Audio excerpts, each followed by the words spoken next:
Good morning and welcome to WWDC. New release is iOS 14. Let's dig in, starting with the home screen. Wouldn't it be great if there were a way to organize all of those apps without doing a thing? Well, this year we're doing just that with something called the App Library. You can see that all of my apps are automatically organized here. So I can tap into a category like Apple Arcade and see all of my apps in that category. Let's turn to widgets. So let's swipe over to Today View and take a look at our new widgets. They're just beautiful. They now come in a variety of sizes. I'm just gonna tap and hold on the weather widget, and I can drag it out of Today View and onto my home screen. The gallery is a great place to explore widgets. Now, when I tap on one, I can actually page through all of the different sizes available. With the Smart Stack, I can easily swipe through widgets to pick just the one I want for the moment, also bringing picture-in-picture to iPhone. Now check this out. When I swipe to go home, the video automatically goes into picture-in-picture right over the home screen. We've completely redesigned the Siri experience. If you say, open Safari, Siri pops up at the bottom of the screen and instantly launches the app. Or if you ask for information, like the weather, results appear at the top of the screen, just like a notification. We're introducing a new app called Translate, and it can work completely offline. You can translate your text and voice between any combination of these 11 languages. We are introducing a new way to let you stay connected to your most important conversations by letting you pin them at the top of your list so you can always get to them. First, we're adding inline replies that let you reply directly to a specific message. You can view replies in the full conversation, or you can view them as their own thread so you can focus in on the specific topic. We're introducing mentions. With mentions, you can just type someone's name to direct a message to them. We're adding a dedicated cycling option to Maps, which allows users to ride their bike along bike lanes, paths, and roads. Maps takes elevation into account to let you know if you're in for a challenging uphill workout or a leisurely flat ride. I'm excited to introduce a digital version of car keys. Now you can leave your keys at home and unlock and start your car with your iPhone. It uses NFC, and you just tap to unlock. Today, no matter what you want to do, there's an app for that. But what if you don't have the app you need right when you need it? Like when you need to pay for parking? Well, now there's an app clip for that. An app clip is a small part of an app. It's light and fast and easy to discover. They start with this card, which quickly pops up, and with just a tap, you can launch the app clip. You don't need to enter credit card numbers because app clips can use Apple Pay for payments. And our new release, iPadOS 14. The first thing that you'll notice are the same redesigned widgets that you saw in iOS 14. And this year, we're making it even easier to browse and organize your photos with an all-new sidebar.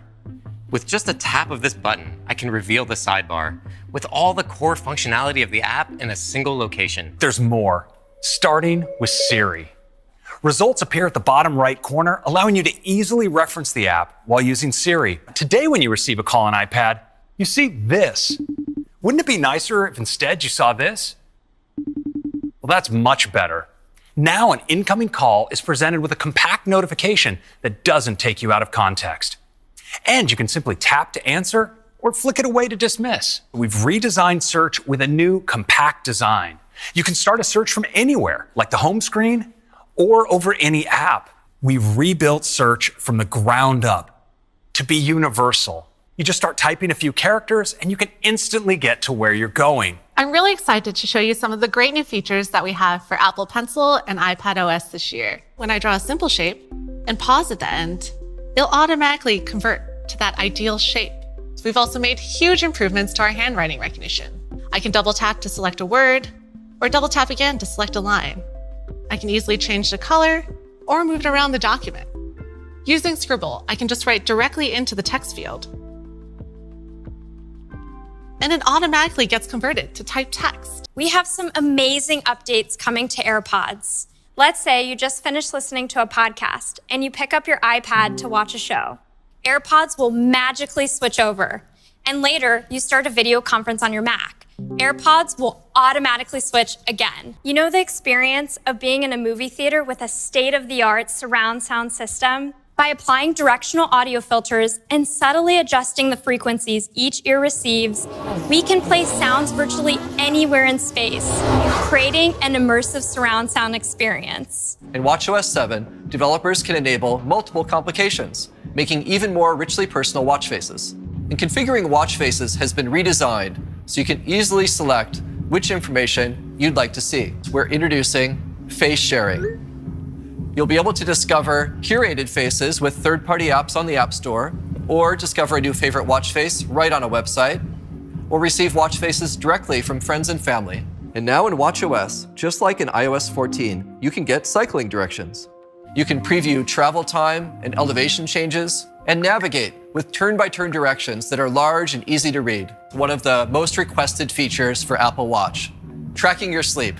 In watchOS 7, Apple Watch is the first watch to deliver automatic detection when you start washing your hands and sensing of how long you actually wash. When you start washing your hands and sensing of how long you actually wash.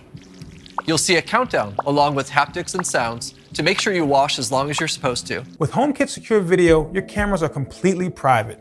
And in iOS 14, we're making your cameras work even harder for you. You'll be able to define activity zones that focus on the most important areas. This is great if you face a busy sidewalk and only want to be alerted when people actually walk up to your front door. macOS Big Sur. macOS Big Sur introduces an entirely new design and major updates to some of the most essential apps on the platform. This OS reflects an important history. It's familiar, but it's also entirely new in every detail. Let's take a look at the Finder. You'll notice it has a gorgeous new top-to-bottom design for the sidebar, and it has a compact, space-efficient toolbar. We've also updated the menu bar.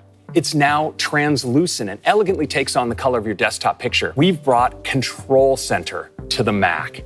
I could change display brightness here, or I can click to dive in for more. Now, we've also reinvented Notification Center. You can access it by clicking on the time in the upper right. And as you see, we now have a single view that brings your notifications and widgets together, and we're bringing our redesigned widgets to the Mac. Next, Safari. So now users can click on the Privacy Report button in the toolbar when they visit a site to better understand how that site is treating their privacy. Safari now also securely monitors your saved passwords to ensure that they haven't been compromised in a data breach. We're adding support for the Web Extensions API, so developers can easily bring over extensions that they built for other browsers. Today is going to be a truly historic day for the Mac, because today is the day we're announcing that the Mac is transitioning to our own Apple Silicon. At Apple, integrating hardware and software is fundamental to everything we do. That's what makes our products so great. We've been building and refining our Apple Silicon for over a decade.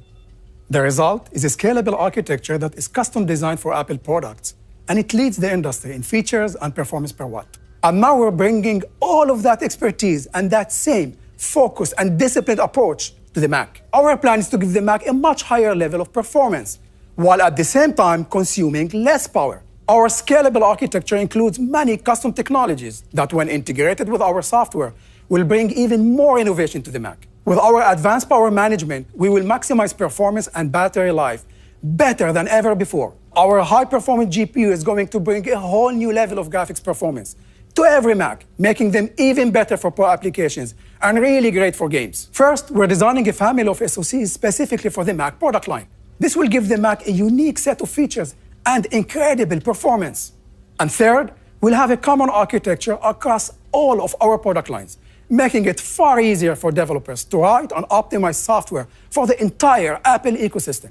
So of course, when we updated our apps for Big Sur, we built everything as native for Apple Silicon. And I'm happy to say we have all of our own Apple apps, including our most demanding Pro apps, like Final Cut Pro and Logic Pro, up and running as native now, and they'll be ready for customers on day one. And we've been working with our friends at Microsoft, and they already have Office up and running natively on our new Macs. We've also been working closely with our friends at Adobe to bring Creative Cloud to our new Macs. Macs built with Apple Silicon will be able to run iPhone and iPad apps directly. If you guys enjoyed watching this video, please don't forget to like and subscribe. and click on the bell icon to get notified whenever I upload. For now, peace.